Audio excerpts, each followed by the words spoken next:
నేను వేసిన ప్లాన్కు నేచర్ నాకు హెల్ప్ చేసింది. Wonderful, really wonderful. Paidi Talli వాడు చావును వాడే తెచ్చుకున్నాడు. దీనికి తోడు నేచరు బాగా హెల్ప్ చేసింది. న్యాయంగా చూస్తే నువ్వు అపరాధివి కావు, నీకు ఎటువంటి శిక్ష పడదు.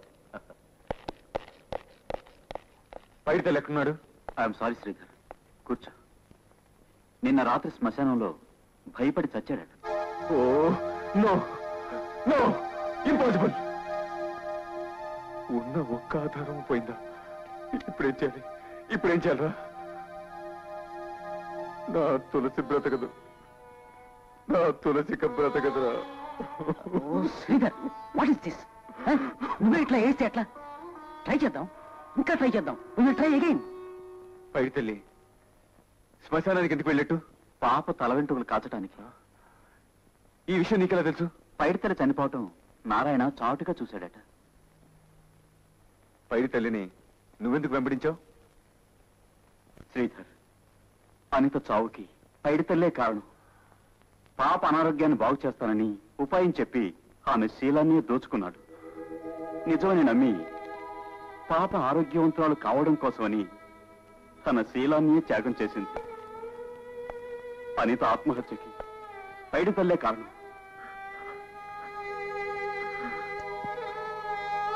అనిత, అని ఎంత గైత్యం చేసావమ్మా, ఎంత గైత్యం చేసావు. ఎందుకు తెలియటానికి పాల్పడ్డారు? పాప చనిపోవడం వల్ల ఎవరికి ఏం లాభం? శ్రీకృష్ణ అనాథాశ్రమానికి 20 లక్షల లాభం, అందుకోసమే. అవును శ్రీధర్, నిన్న చచ్చింది పైడి తల్లేగా. నన్ను అక్కడికే వెళ్దాం. లాక్ చేస్తుంది. 10 రోజుల క్రితం నీ ఇంటి ముందు ఒక ఉత్తరం ముక్క చూశాను. ఉత్తరంలో విషయం కొంచెం కూడా జ్ఞాపకం రావడం లేదే.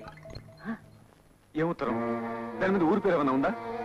అదే ఆలోచిస్తున్నానయ్యా, కొంచెం కూడా జ్ఞాపకం లేదు. ఏమిటిది? ఓ ఎండ్ అవుతుంది. పాత్ర అతన్ని కలుసుకోమని పైడి తెలియక ఉత్తరం వచ్చింది.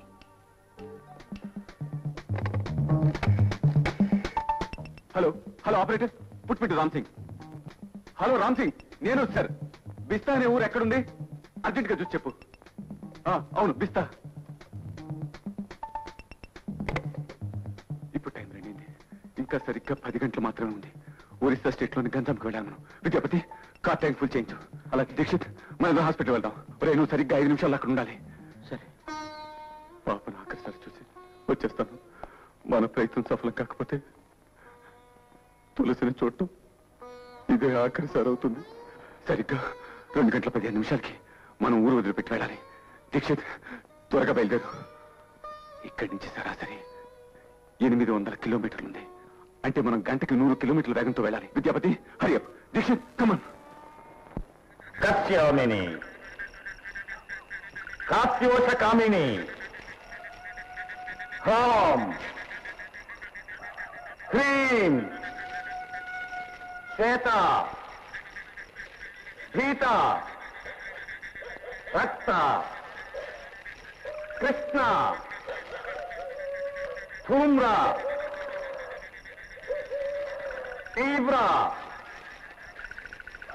పాప కోమాలో ఉందో లేదో తెలియడం లేదు. ఉండకపోవడానికి అవకాశమే లేదు. నేను తక్షణం వెళ్ళి పాప ఎలా ఉన్నది తెలుసుకుని రేపే వస్తాను. ఈనాటి రాత్రి 12 గంటల్లోగా పాప తాగుని ఏ శక్తి నిరోధించలేదు. షాక్! ఈ పాప ఒంటి నుంచి చిన్నగా ఎలక్ట్రిక్ షాక్ కొడుతుంది.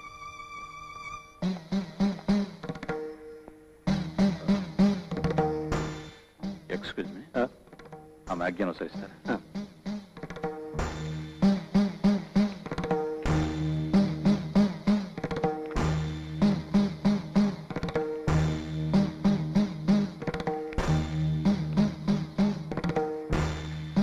Thank you.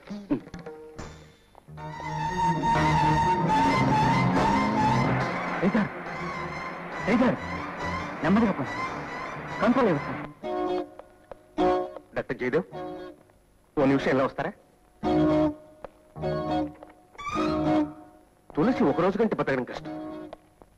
జయదేవ్, నేను మీకు విషయం చెప్పాలనుకుంటున్నాను. ఈ బేబీకి నాడి చూస్తుంటే ఒక రకం షాక్ కొట్టినట్టయింది. అదేమంత ఎక్కువ కాదు, ఓ 20-25 వోల్ట్స్. బేబీ బాడీలో కరెంట్ ఇట్ పాసిబుల్? జయదేవ్, నేను ఇదంతా అప్పుడే చూశాను. అంతా నా భ్రమ అనుకుంటాను. ఆ టైంలో నాకు అలాగే అనిపించింది. సుధీర్కి ఫోన్ చేస్తాను.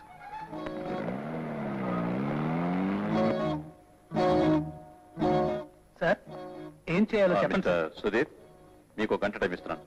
ఈ బేబీ బాడీలో కరెంట్ పాస్ అవుతుందో లేదో చూసి చెప్పు. బాడీ కరెంటుని ఎమినేట్ చేస్తుందా?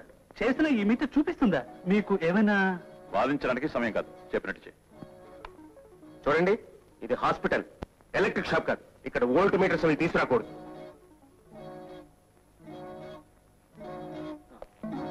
శారదమ్మా,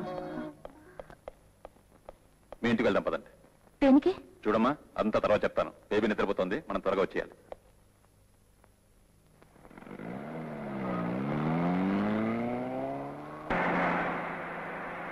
నేను బయట రూమ్ చెక్ చేస్తాను, మీరు లోపలికి వెళ్ళండి. శారదమ్మా, అనవసరంగా నా కోసం ఎందుకు ఇంత శ్రమ తీసుకుంటున్నారు? ఏం లేదండి, కాఫీ చేస్తున్నాను. మీరు మా కోసం తీసుకున్న శ్రమలో ఇదెంత చెప్పండి.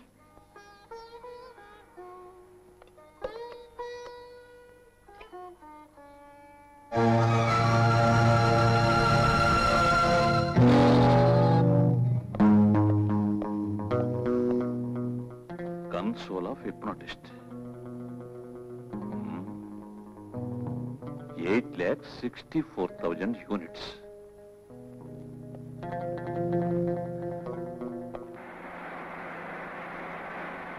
ఆర్ఎం అంటే ఏమిటి? ఎలక్ట్రానిక్స్ లో ఒక మాట, ర్యాండమ్ యాక్సెస్ మెమరీ అని. ఎలక్ట్రానిక్స్. సుధీర్, బయట కుర్చీలో ఒక వ్యక్తి కూర్చొని ఉన్నాడు. వెంటనే వాడిని బంధించు. లేదే. వాడు లేదంటే తక్షణం బయలుదేరా. ప్రొఫెసర్ గారు, ఏమిటిదంతా? అదంతా ఆ తర్వాత చెప్తాను. ముందు మీ ఇల్లు అంతా వెతకండి. మీ అమ్మాయి హాస్పిటల్లో ఉందని మీరేం వర్రీ కాకండి. మీ ఇంట్లో ఏదైనా ఎలక్ట్రానిక్ వస్తువు దొరికితే వెంటనే నాతో చెప్పండి. కమాన్.